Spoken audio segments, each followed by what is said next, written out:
What's good, y'all? OpTic Blake here with the first weekend of the MWIII beta. It's exclusive to PS5, so I'm going to hook you guys up with the PS5 settings that you need and the in-game settings that you need to make sure that you're playing the MWIII beta to the best of your ability. Now first, since we're on PS5 this week, just a couple housekeeping notes. If you guys are on PS5 just for this weekend or for PS5 in general, there's a couple things that you need to make sure you get right before you even go into the game.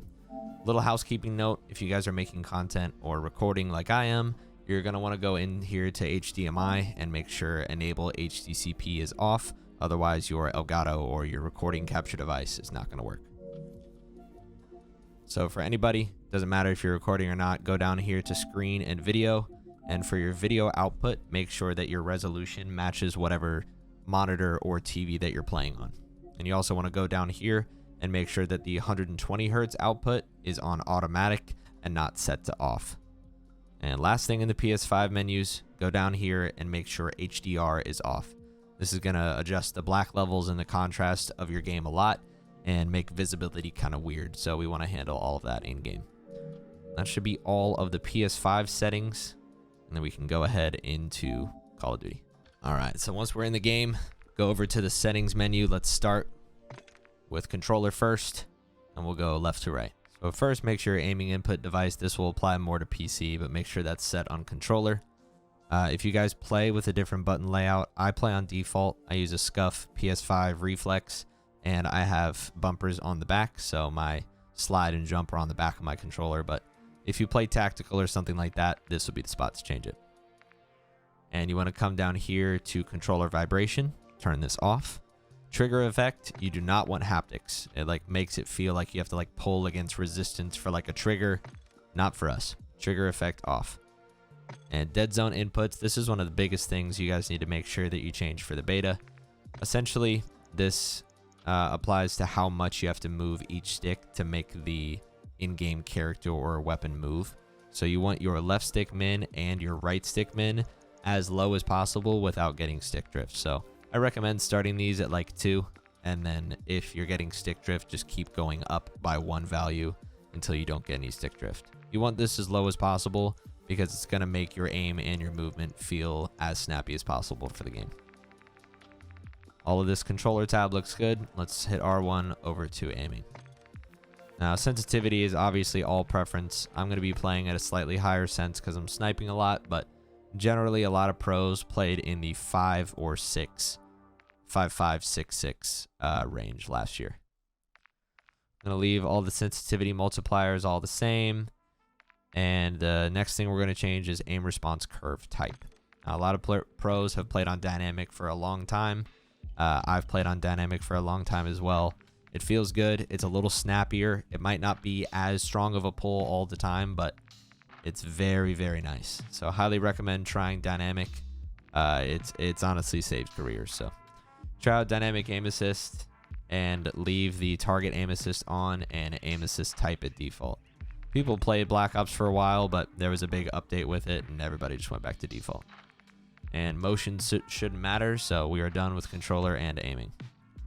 Now go over to gameplay. This is a game that has tactical sprint and regular sprint. You want to put this on auto tac sprint, or ATS as the pros call it.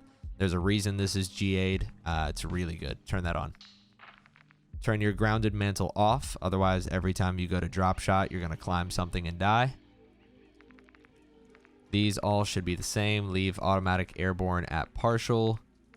This is fine. Ledge climb is movement based. That's all good. All of this looks good, and the next thing we're going to change is interact and reload behaviors. So basically this changes what your square button is going to be doing, and there are doors in this game, and this will heavily apply to Warzone once it releases. So I recommend either playing on prioritize interact or tap to interact. And basically what this does, let's say that you need to reload and you're standing next to a door. If you put it on prioritize interact, it will close the door first rather than reloading. So it's a matter of personal preference, but sometimes I like a tap to reload, so I'm going to put this on prioritize interact. Depleted ammo weapon switch, I'm going to keep that on. This is all good. This is vehicles and overlays. That all looks good. So that is all of our controller and in-game settings good to go. Next, we're going to move over to graphics. So for the PS5, leave on-demand texture streaming on. We leave it on PC as well. Some people just have to adjust their allocated cache size, but shouldn't have to worry about that for PS5. So just leave that on, and we're going to change basically all of these, so buckle in. World motion blur off, weapon motion blur off, film grain all the way down to 0, depth of field off, fidelity FXC AS. This is built-in LASIK for Call of Duty games. You want that on and turn it all the way up.